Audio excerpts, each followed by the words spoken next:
quand on leur explique que si tu t'appelles Nordine, Mohamed ou Mokhtar, t'es pas français, est-ce que tu penses que ça va nous aider à les intégrer? En leur expliquant, t'es pas français. Ce qui fait aussi l'électricité de tout ce qu'on entend aux gens, les gens qui téléphonent et tout, c'est la surexcitation provoquée par les réseaux sociaux.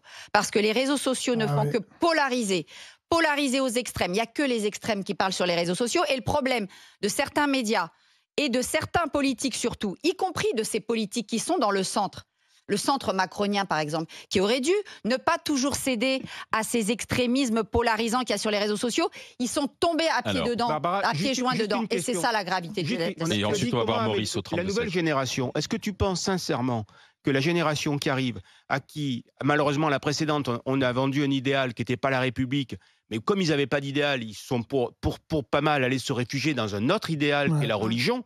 Et ça, c'était une erreur, et on a laissé faire ça. Est-ce que tu crois que cette génération qui arrive, quand on leur explique que si tu t'appelles Nordine, Mohamed ou Mokhtar, t'es pas français, parce que c'est ce qu'on a fait là ces derniers jours, est-ce que tu crois que ça va nous aider à les intégrer? Est-ce que tu penses que ça va nous aider à les intégrer? En leur expliquant, t'es pas français. Et il y a des gens qui attendent que ça quand on leur dit t'es pas français, et qui leur disent, vous voyez, vous n'êtes pas français, ils vous le disent eux-mêmes, donc venez chez nous. Ouais, mais sauf qu'il faut sortir aujourd'hui de ces discours victimaires, parce que les exemples ils sont de plus en plus nombreux, les exemples d'aujourd'hui, ça marche. Tu dis qu'il y a une génération perdue et qu'on pourra pas, tu peux les la mère de... Tu vas faire quoi? Tu vas faire des camps? Non mais Mourad, non, ce qui est intéressant... Il n'y a pas de solution.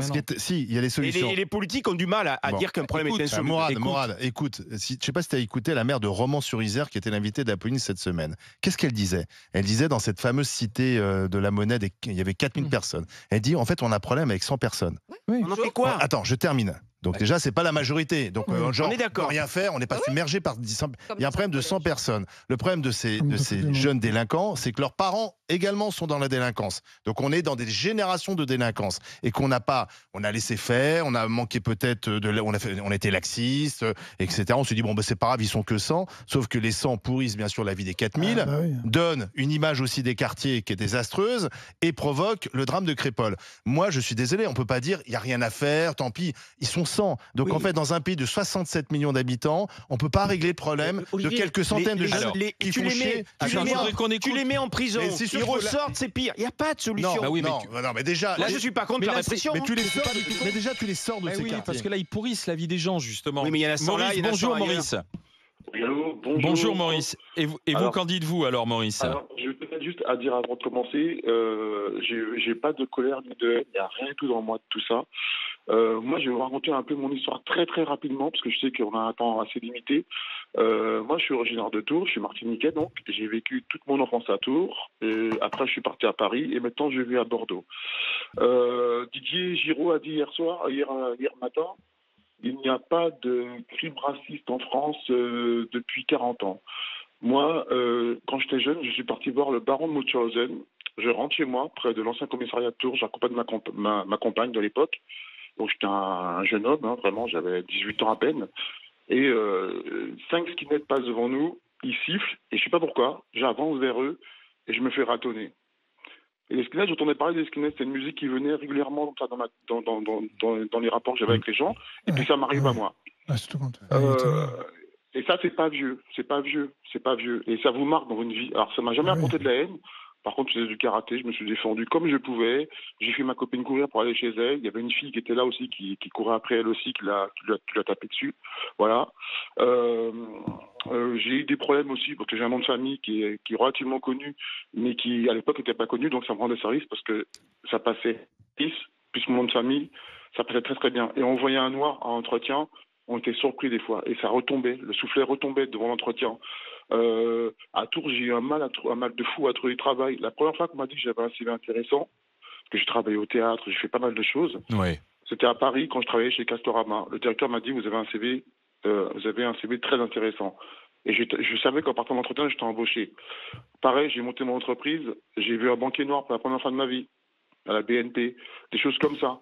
Et aujourd'hui, il y a quelque chose qui se passe en France, une musique, par exemple, je vais parler d'Olivier, qui m'a agacé, qui m'a rendu fou même ce jour-là. Ah, vous aussi.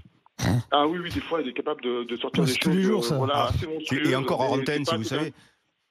Pardon ? Allez-y, Maurice, c'était quoi alors? Parce que tant qu'à faire. Il parle de moi, il parle pas de toi, Mourad. Allez-y. Non. Quand Olivier a dit, moi je suis du 11 mai, Et Olivier, il y a eu une manifestation d'extrême droite le 19 mai, je crois, et Olivier dit ils ont des masques, défiler avec des masques, c'est interdit. Et moi, je vois un Bane avec un t-shirt Nike, avec des gants de tactique, et on ne parle pas des gants tactiques. On parle du masque, mais pas des gants. Le gars, il est tellement monstrueux. Si, je me souviens. C'est moi-même qui l'avais souligné. Les gants, c'est les gants tactiques, c'est les gants à coque pour pouvoir cogner et faire mal. Mais Maurice, bien sûr, Maurice, je comprends. Vous savez ce qu'on a dit quand j'ai repris le rugby club toulonnais, où j'ai ramené 3 coupes d'Europe au pays. La phrase qui circulait, qui m'arrivait aux oreilles, c'est on ne va pas donner le club à un Arabe qui roule en Ferrari. Voilà. C'est aussi ça la réalité. Ouais, c'est sûr. Et qui c'est qui avait dit ça? Tout le monde. Surtout que le rugby, c'est comme Maurice, merci d'avoir été dans les GG. Un dernier mot avec Amine. Bonjour Amine. Oui, bonjour. Chef d'entreprise Amine, du côté de Grenoble. Et est-ce que comme hier, Joël et Céline, vous avez songé à quitter la France? Oui, tout à fait. En fait, je ne sais pas si on m'entend, du coup. Oui, on vous entend, allez-y. Ah, pardon. Donc oui, effectivement, ça fait quelques mois, quelques années qu'on réfléchit à quitter la France et on a déjà fait, on va dire, les premiers pas parce qu'on commence déjà à acheter. Et le truc, c'est que j'ai noté 2-3 choses.